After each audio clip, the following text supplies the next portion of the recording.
Атеросклероз бұл қандағы төмен тығыздықты липопротеидті холестериннің ТТ-ЛП жинақталуымен байланысты жүрек қан тамырлар ауруы.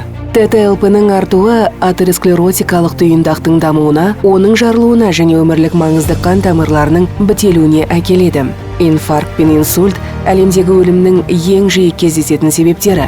Жыл сайын біз туыстарымыздан, жақындарымыздан, достарымыздан айырыламыз. Атеросклероз жасөспірім кезінен бастап сезілмей және ауыртпалықсыз дамиды. Алғашқы асқынулар 40 жастан бастап анықталады.